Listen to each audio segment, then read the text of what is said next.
Thank you, Dennis. Yeah, thanks, Warren, and thanks to you. I mean, your stamina is pretty impressive to still be here, so thanks for that. And thanks to the Business Association for running this. Look, I came to Thames in 1974 as a young lawyer. I practiced law here for 45 years. My kids went to school here. I have a very strong connection with this town. But my motivation for seeking re-election is not really about some vague mission statement or some fancy slogan. It's about getting stuff done. And I think I have got quite a lot done. I've had quite a positive influence on what the Regional Council has been doing. My flyer's out in the foyer, and there's a bit more on that, so I don't have time to go through all that. But there is a couple of things I just wanted to touch on in terms of where I think I've made a difference. And we've talked a lot about housing. So one of the first things I did when I was elected, and rather than waiting 18 months, I did this within 3 months of being elected, was to propose a eco-retrofit program. So basically that was a scheme where the council would loan to house owners at low interest, and those house owners could then install solar panels or heat pumps, upgrade their septic tanks and that sort of thing. Using a collaborative approach, I went to all the councillors, most of them I'd never met before. I persuaded them to go with this program, and it's now the council's flagship policy. So that's just an indication of how I made a difference.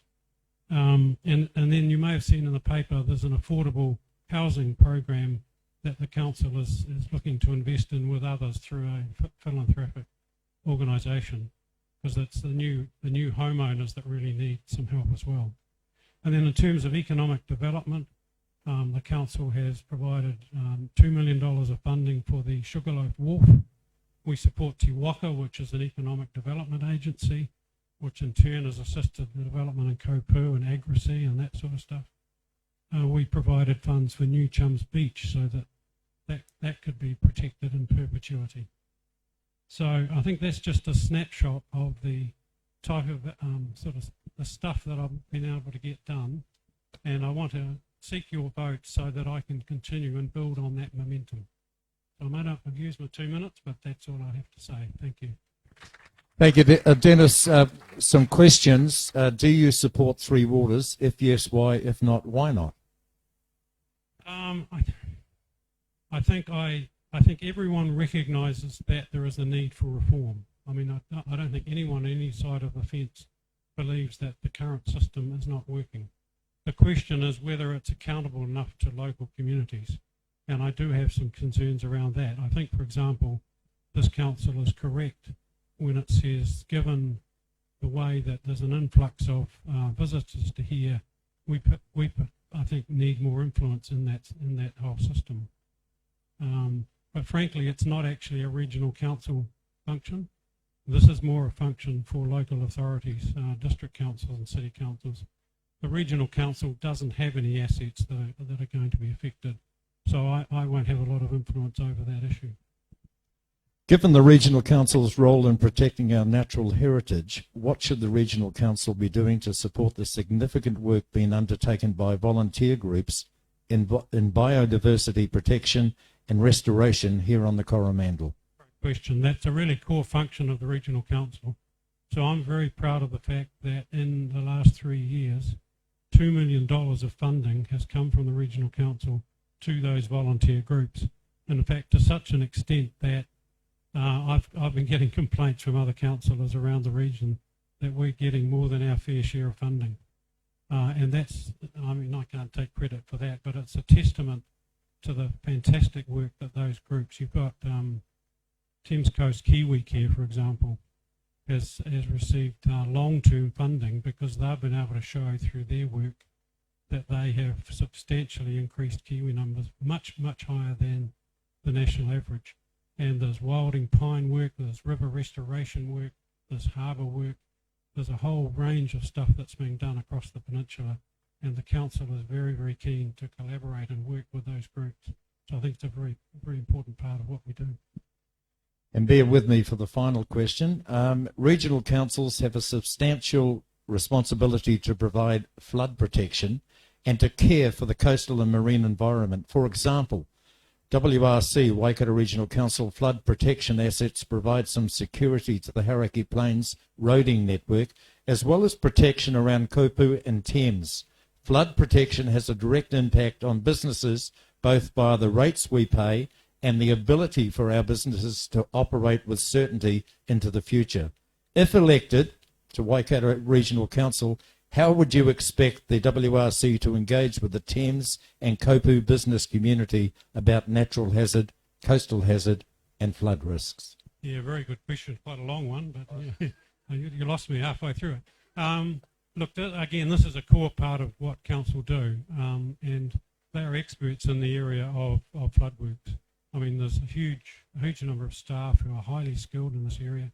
They've been doing it for years, so there's some really good schemes, and the Waihouse scheme is one of the best, I think, in the country. So there's quite good levels of flood protection already for this town, the streams that run through and so on. When I first came here, they were flooding like on a regular basis, and now that doesn't happen. So I think, the schemes are actually in place for river flooding, and they're quite robust.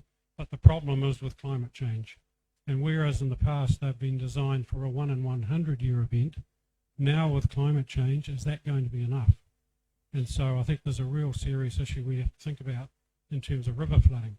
And then the second issue that's really, it's been the elephant in the room, and I've been waiting for some commentary around this and I haven't seen it, and that is coastal flooding, and what sort of protection are we going to get or need in the future relating to sea level rise, especially for this town, which, as the shoreline management plan has identified, says that Thames has extreme present-day risk. So where the regional council, I think, can play a role is because, along with the district councils, there is joint responsibility for natural hazards and coastal issues. So the regional council has responsibility from the high water mark out. And unfortunately, although the shoreline management project was a great project and has been well done, the problem was that the previous mayor, through reasons of her own, excluded the regional council from the oversight and governance of that project. And so I know that there are some gaps in that information that's been provided, and we need some more attention around that. So going forward, what we need to see with the new mayor and council and CE is that the regional council is at the table relating to those issues. And I think that's one of the key things I'd like to work through on.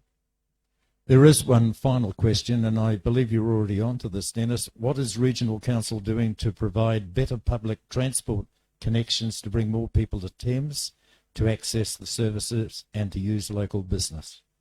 Yeah, again, a good question. You may be aware that before I was elected, got the Thames Connector bus going. And that's a real passion of mine, and I've been working really hard in the last 3 years to extend that. So I got the staff at council to scope up new connections and cost them. That included Coromandel to Thames, Whangamata and Tairua to Thames, Hauraki towns to Thames, and also a connection through to Hamilton.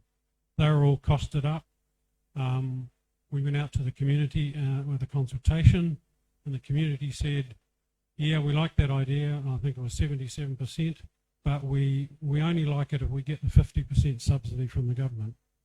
And that's not there at the moment. So that's what we have to work on, is to convince the government, like they do for local roads, to put in 50% of the cost so that we can have those connections.